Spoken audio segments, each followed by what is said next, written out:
कि 25 महीने के अंदर में रक्सौल का सूरत नहीं बदलेगा तो आने वाले चुनाव में कभी सुरेश यादव चुनाव लड़ने के लिए भी नहीं सोच सकता है। बंधुओं, लाता हूँ, सुरेश यादव मर जाएगा, मिट जाएगा, लेकिन रक्सौल के अस्तित्व को कभी मिटने नहीं देगा, कभी करप्शन से समझौता करने वाला नहीं है। सुरेश यादव का गुलामी करने के लिए तैयार है। यही तो किया है कि विधायक के आने के बाद सैकड़ों व्यवसायियों की जान चला गया और इन्होंने दलाली करने का काम किया, प्रशासन का दलाली करने का काम किया, थाना का दलाली करने का काम किया। साजी का पूरे बिहार में प्रखंड स्तर पर रखा गया है। इसका मुख्य उद्देश्य है जो बिहार सरकार के द्वारा जातीय जनगणना कराया जा रहा था, जिसे केंद्र सरकार ने षड्यंत्र के तहत रोकने का काम किया। महंगाई, बढ़ती महंगाई के विरोध में जो उन्माद फैलाकर जो भाजपा वाले सत्ता पर काबिल होना चाहते हैं, उसके विरोध में, गरीब दलित के विरोध में जो इन्होंने नई शिक्षा नीति लाकर गरीबों को, बच्चों को शिक्षा से दूर रखने का जो षड्यंत्र रच रहे हैं, उसके विरोध में आज महागठबंधन के द्वारा 1 दिवसीय पूरे बिहार में धरना का आयोजन किया गया है। मैं आप सबों को बताना चाहता हूं, मैं दूर की बात नहीं, मैं विशेष करके बेतिया लोकसभा और रक्सौल विधानसभा के बारे में मैं बताना चाहता हूं। मैं आप सबों से पूछना चाहता हूं, 25 साल से यहाँ रक्सौल में और बेतिया में भाजपा के सांसद और विधायक रहा, और मैं विशेष करके रक्सौल नगर परिषद के जनता मालिकों से पूछना चाहता हूं कि रक्सौल नगर परिषद के लिए यहाँ के विधायक और सांसद एक ही काम अगर आप बता दीजिएगा किया है तो मैं उनका गुलामी करने के लिए सुरेश यादव तैयार है। हमेशा लेने के लिए कभी जात मजहब के नाम पे, कभी झूठे वादा करके 2014 के पहले इन्होंने मोदी सरकार ने लोगों को गलत आश्वासन दिया कि हर साल 2 करोड़ रोजगार देने का काम करेंगे और हर लोग व्यक्ति के खाते में 15-15 लाख रुपया देने का काम करेंगे। विशेष करके हमारी माँ बहनें लालच में पड़ गई और टकटकी लगा के एक वोट भाजपा को देने का काम किया और 9 साल हो गया, 15 रुपया भी उनके खाता में नहीं आया। बंधुओं, और मैं आप सबको को बताना चाहता हूँ, 9 साल हो गया भाजपा को सरकार में, लेकिन व्यक्ति को रोजगार नहीं दिया गया। बंधुओं,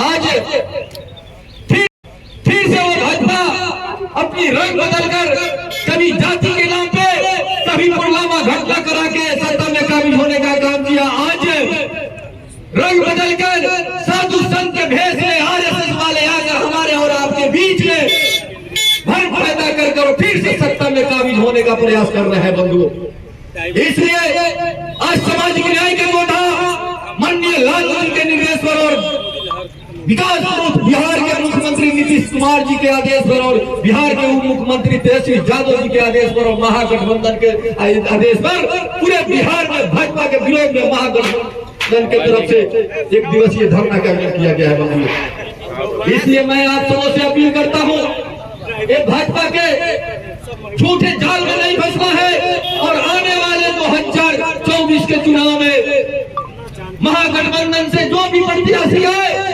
एक वोट देकर और बहुरुपिया सांसद को यहाँ से भगाने का काम करना है। बंधुओं,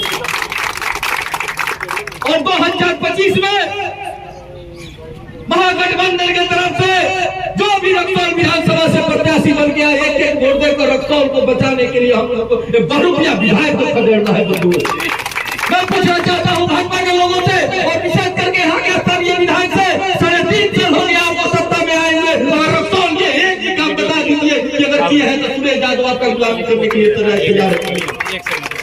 यही तो किया है कि विधायक के आने के बाद सैकड़ों व्यवसायियों की जान चला गया और इन्होंने दलाली करने का काम किया, प्रशासन का दलाली करने का काम किया, थाना का दलाली करने का काम किया।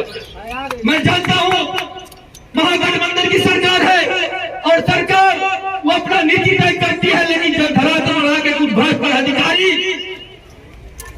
लोगों को लूटने का काम कर रहे हैं। बंधुओं, लेकिन आप लोगों को मालूम है कि मैं भी और मेरी माँ यहाँ से नगर परिषद के चुनाव लड़ी। संयोग से हमारी महिला नेत्री पूर्णिमा भारती भी 16 प्रत्याशी हम लोग लड़े। एक कोई पार्टी का चुनाव नहीं था और लोगों ने हर लोग का वोट दिया। ये तो चुनाव में हार जीत होता है, जिसकी संख्या ज्यादा होती है वो जीतते हैं और जिनकी कम होता है वो हारते हैं।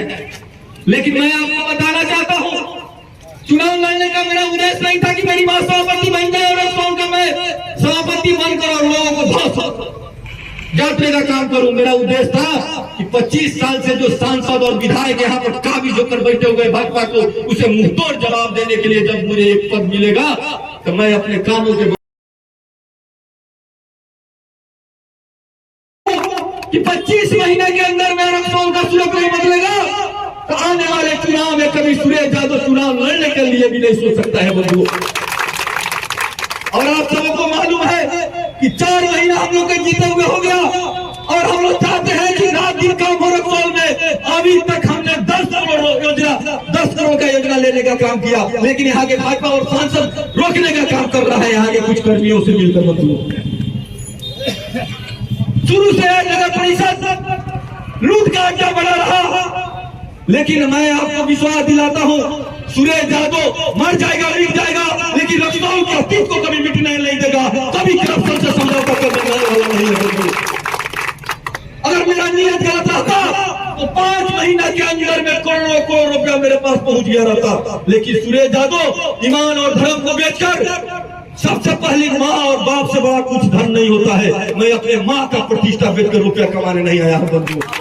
इसलिए मैं आप सबको विशेष करके रक्सौल नगर वासियों को मैं भरोसा दिलाता हूँ कि थोड़ा सा समय का इंतजार कीजिए। एक एक सपना को हम साकार करके और भाजपा के सांसद और विधायक को मुंहतोड़ जवाब देने का काम करेंगे।